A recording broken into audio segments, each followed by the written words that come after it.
What's up, YouTube? Today we're going to be doing some more repairs on the Lincoln. Stay tuned.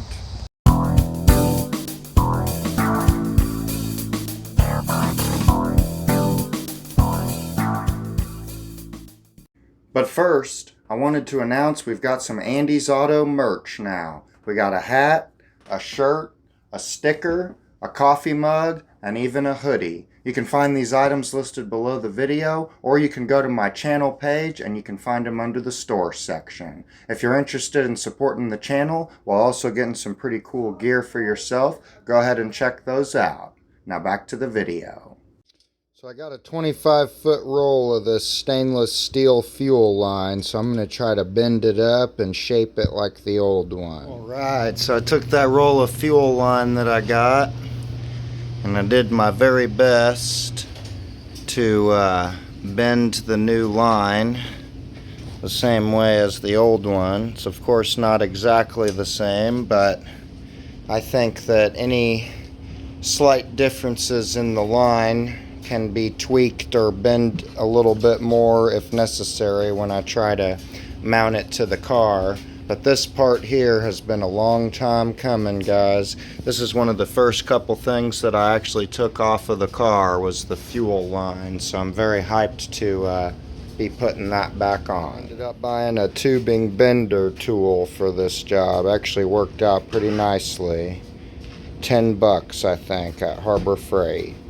Well, out here with that fuel line that I bent, trying to fit it up to the vehicle, and for the most part seems like it's gonna fit all right, so I'm gonna go get my hoses so I can secure it. All right, got that line all connected up with the new hose on there to the sending unit. I'm gonna probably put a little dielectric grease in that connector before I reconnect it. And it's a little sketchy jacking it up on this trailer and keeping it like that, but it's also getting pretty late, so I think I'm going to call it a night. But we did get the fuel line fitted and pretty much installed. It does fit in all the right cavities, and it's close enough to the original line. And we've got it installed up here as well with a new hose. I do have to take this fuel line out as well, because I'm going to make a new one of those. Just goes across the wheel well into the engine bay, and then there's another hose that goes from that into the fuel pump. Alright guys, so we got this fuel line installed last night, and thankfully it is pretty much routed how I need it to be. Now you can see it a little better in the daytime. So we got it pretty much lined up how we want it.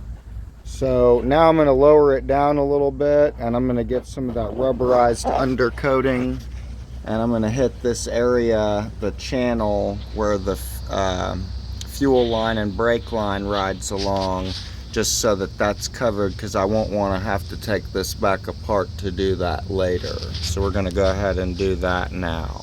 Alright, so we got the chrome panel here by the rocker panel taped off, and I went ahead and sprayed it on up. There's still a small little spot here that I need to get, but otherwise I hit it with a nice coat of rubberized undercoating all the way down pretty much. And I even got this little area here. Looks like I missed a spot though. I'll have to hit that.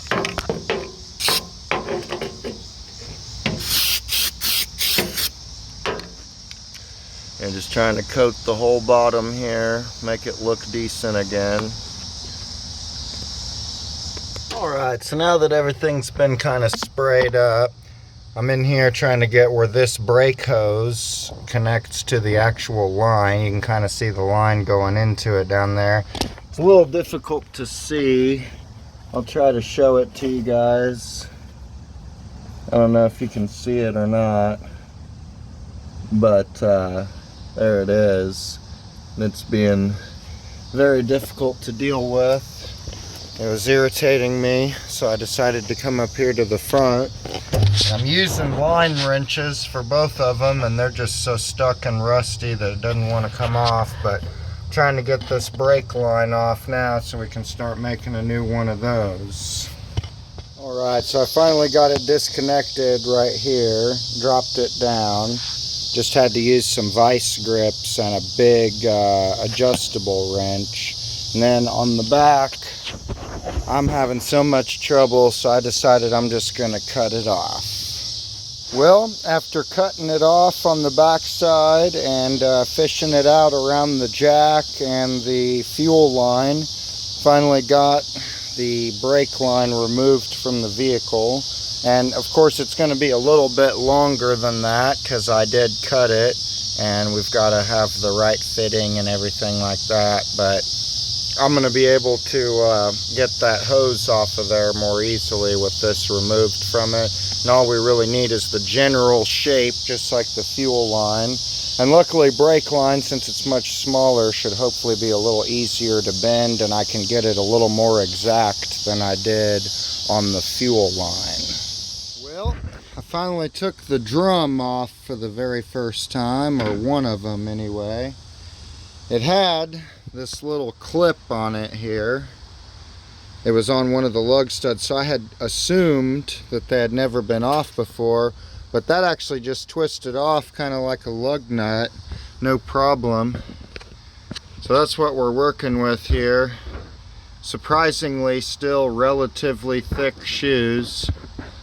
And I think I saw this when I was looking up parts, but this is actually one of the only drum brake setups I've ever seen where it has two of these on each side instead of just one. You may not be able to notice through the video, but these are some massive drum brakes. This drum is freaking huge, and I can't find these anywhere, so hopefully I can get this one turned and make it look nice again and reuse it. With only 80,000 miles on the car, I bet a turn would probably be okay, I would think. They're probably still within spec, but we'll mic them and find out. But at least now I can figure out what brake parts I need to buy. So there are some random clips like this along the rail of the car. This one's a small one that holds the brake line in place towards the rear. And so I noticed that even though I'm not done with the brake line, I am able to at least put one of those clips back in because it does only hold the fuel line. So we kind of got it held up in place somewhat for now. Well, I took the one in the wheel well out, bent it up as well, and it fits kinda. It's gonna need a little bit of a tweak up in this area so it'll hold flush. It's kind of out a little farther than I'd like it to be. But as long as it bolts up to all of those holes that it came out of, then we should be good to go. And unfortunately, I may not be able to use this hose that I cut because I think it's a little too short. And I bent this the wrong frickin' direction, but I think with a little bit longer hose we can remedy that issue. Alright, so before I went ahead and bolt up the line, or before I go ahead and do that, I wanted to spray some more of that rubberized undercoating up under here. So I got as much of it as I can, or as much of this area as I can, just because I think it looks good in a nice black color, but also I want my lines to stay looking new, so I wanted to do that before putting them back up. And it doesn't look too terrible. I know the sun is at a really bad angle, but like once it dries, you know, it doesn't look terrible. There we go. I fixed it. So I mean, yeah, it's not terrible at all across the bottom here. And of course, once I get it all finished up where it's drivable and we can really do some more stuff to it, then I'm probably going to go deeper and do a more detailed job of this. But I kind of just wanted to slap some of it on there for now because the rust isn't getting any better by itself. I'd like to at least kind of make it look halfway decent again and kind of go from there. And it's hard to tell, like right here you can kind of see where I missed a spot. It's kind of hard to tell when you're missing spots when you're spraying it on there. Plus I was kind of lazy and didn't take the wheel off. I was just working on it from in here with the wheel on, but that should be good enough to put the fuel line on at least.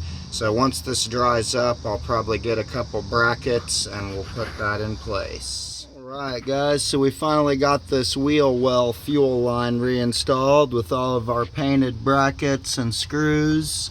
Try to make them look fairly new again. We got us a new hose connecting that line over to the other one.